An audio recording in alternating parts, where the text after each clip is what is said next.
And we're here with another episode of the Coach G Show right here exclusively on FDUnights.com. Jon Lauder with the head coach of the FDU men's basketball team, Greg Herenda. Coach, how are you? Great. How are you doing, John? I'm doing just fine. Looking ahead now, we're going to go right to Bryant. Game coming up tomorrow, obviously a big game for you guys, as all of them are at this point in the season. What do you expect to see from the Bulldogs? I know you guys have already played them once before. You know, they're very talented. You know, they've got some really good offensive players, and they're better defensively than people give them credit for. Now they're playing a little bit more zone, so that adds a wrinkle to their defensive package. But they're good. You know, it showed how they played Pitt. You know, at Pitt, they were right there the final seconds to beat an ACC team, and I think we beat an Atlantic 10 team, and I think our conference is vastly underrated and undervalued, but not by me, and especially Bryant. Now, the Boys and Girls Club is coming out to the game tomorrow night. Obviously, you fostered such a great relationship with them. What does it mean for you and for the players to have them come out to the game tomorrow? Well, hopefully it'll mean as much to us as it meant to the women, because they came to the women's game during our break and sat behind the women's bench against Mount St. Mary's, and I think we had our best women's game. We beat Mount St. Mary's. It was loud, and the women played very, very well. So for us to bring them onto this campus, anytime we can do that, it's a positive for the Boys and Girls Club first and foremost, but also for our student athletes and our students and our university. So it's really an exciting time for those young boys and girls. So we're looking forward to having them come back. We're going to have a summer camp for them, an academic basketball awareness camp, and so this relationship has just started to grow, and I think it's just going to get bigger and bigger. So we're very excited about those boys and girls getting behind us. Now, for you as the head coach and as someone trying to continue to grow these players both on and off the court, how critical is it for them to be able to have these opportunities to spend time with the Boys and Girls Club? I think it's huge. I think it's part of their educational process to understand that, and especially on the youth of our team, these kids were in the Boys and Girls Club last year. So they're going from the stands to the court of college basketball, and that transition's not easy.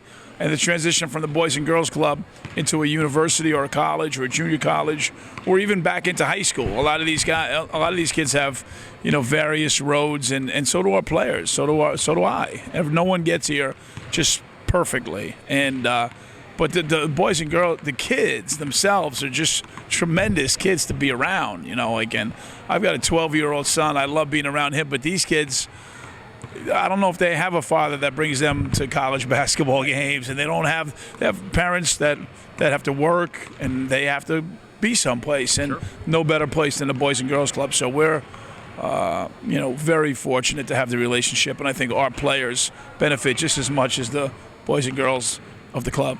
Now, obviously, it's been a tremendous week of loss in the world of college basketball, yes. The passing of Dean Smith and then just Jerry Tarkanian earlier today. Talk about what those two meant to college basketball, both on and off the court.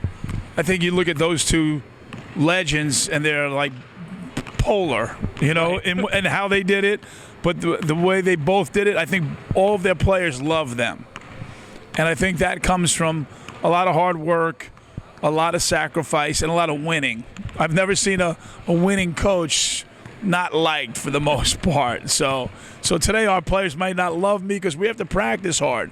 But in the scheme of things, the relationship between a player and a coach is really, really special. And Dean Smith, epitomized class and loyalty and family and innovation. And he was, when I was growing up, I was watching college basketball on NBC. Marv Albert was doing the game, and Bucky Waters was next to him.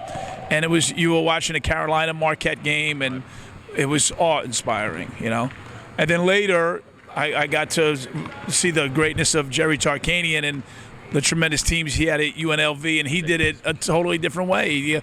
He was a junior college coach and from California, originally from Ohio, but a California coach as a collegiate coach, and just got Larry Johnson and got Sidney Green and got really Glenn Gondrzak, and for all the Knick fans out there, just got really good players to play really, really hard and play defense, and it was a little more gritty than the powder blue Carolina blue. But I tell our players all the time about the past and how much it influences the future.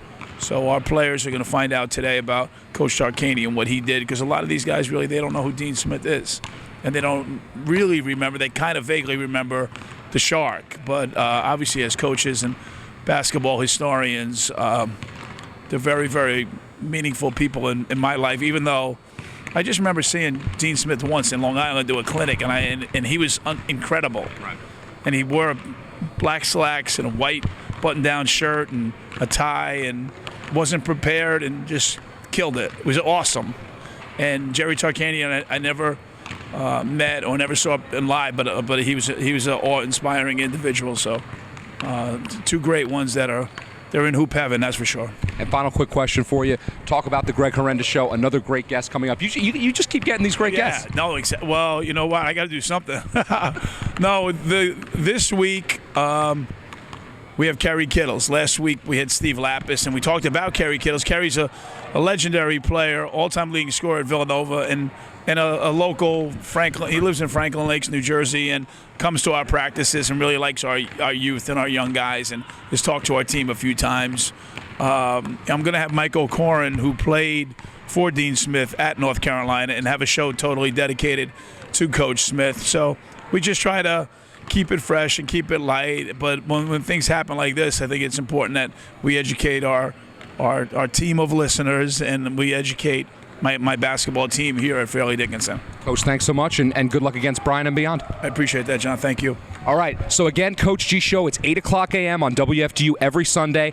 Men's basketball against Bryant, 7 o'clock Thursday. It'll be on necfrontrow.com and here at Stratus Arena. Then on the road against Wagner on Saturday, also on necfrontrow.com and FDUnights.com. That's a place for you to be for all your news and notes on FDU men's basketball.